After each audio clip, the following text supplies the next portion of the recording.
Lancashire avoided relegation, for now, on a nail-shredding third morning of the LV County Championship relegation shootout with Middlesex at Emirates Old Trafford, although some fine batting from the visitors in their second innings still makes them just about the favourites to stay in the First Division on the final day of this enthralling contest. The first hour was extraordinarily exciting. Lancashire beginning the penultimate day needing to find 41 runs before losing 3 wickets to keep their dreams of avoiding the drop alive. Luke Proctor and Glenn Chappell both struck early boundaries as the runs required for a third batting bonus point were reduced to 31. But then on 42, Proctor was given out LBW with a total on 269 for 7, although this ball from Tim Murtagh pitched outside leg. There was no doubt about Simon Carrigan's dismissal in the bowler's next over. He was plumb and went for a duck with 29 more runs to get off 9 overs, with only 1 more wicket to play with to avoid Middlesex from having enough bonus points of their own to guarantee their safety. So it was now remarkably tense, and that tension increased further when Tom Bailey top-edged a pull off Toby Rowland-Jones, one that just evaded John Simpson sprinting back from behind the stumps. It brought the batsman 2 more runs, but now the bonus point scoring overs were beginning to run out, and Lancashire still had to get to 300. Chris Rogers tried to keep Bailey on strike as much as possible. To get away from the bowling, the batsman nearly ran himself out, taking a quick single to mid-on. Chappell, batting with a broken finger, had kept his side in with a shout of avoiding relegation on the previous evening in making 21, but he was not finding facing Rowland-Jones very easy now. 3 times in successive deliveries, the Lancashire captain was beaten outside his off-stump by beauties from the rather unfortunate bowler. So Lancashire were edging nervously towards their target of 300, which at least would maintain their First Division status until the end of this game. If they could get there, then a win would guarantee that it would be Middlesex going down in their stead. The home team were trying to do it in singles until 7 were left to get off the 110th over. To the first ball, with the field out, Chappell connected with this delivery from Rowland-Jones perfectly. It carried the distance and now left just 1 run to get off 5 deliveries.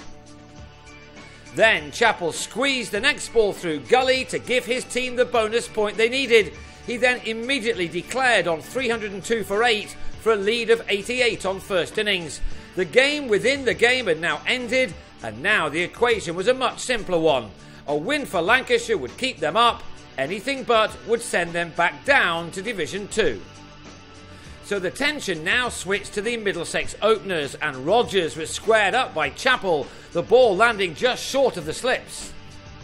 The same bowler then got one just past the edge of Sam Robson's bat.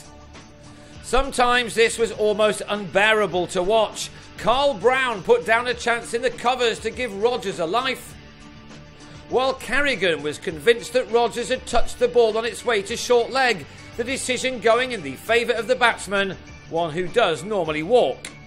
It wasn't all ball on top of bat, however. Both of these openers have to be given a huge amount of credit for battling through the tough times to find some much needed boundaries. Crucially, these two did manage to see off the new ball, and in doing so knocked off 78 runs of the deficit. Some may have been expecting 3 or 4 wickets at least to fall before that deficit had been removed.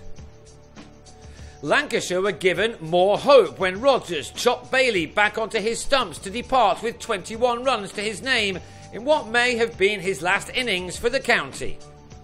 There must have been plenty of butterflies racing through the bodies of those waiting to come into bat, yet Darvin Milan looked composed and played some lovely shots, which soon had his team back ahead of their opponents with only 1 man out. Just about everything has happened in this match, even Stephen Croft at short leg taking one in the neck off a Milan sweep. Robson, out of sorts since returning to the county from his time with England, was superb, making 75 before he got out to one of Carrigan's poorer deliveries, thumping the ball into the covers to be caught. Half an hour later, Joe Denley tried to leave a ball from the spinner alone, but guided it to Paul Horton instead, to leave Middlesex effectively on 48 for 3. So now Owen Morgan's innings was a key one. He stepped down the pitch to try to ease the pressure with a 6 off Kerrigan. But with the lead standing at 92, Milan helped a rising delivery from Junaid Khan to Croft, and with more than an hour left in the day, this was Lancashire's chance to take over. Instead, Neil Dexter blocked out 53 balls before bad light intervened, with only one scoring shot, bravely taking the ball on his body rather than giving his prize wicket away. He did offer a chance though, Horton with a drop at slip, which may turn out to be the turning point, as Dexter survived the remaining half an hour with Morgan to make the visiting dressing room a happier place than it might have been. Having said that, with one day still to go, the result of this match is not determined yet. With Morgan on 41, Middlesex will go again on the very last morning of a thrilling season with a total of 202 for 4, and that puts them 114 runs ahead. The visitors perhaps won't feel comfortable until they get more than 250 runs ahead, so expect plenty more drama to come yet.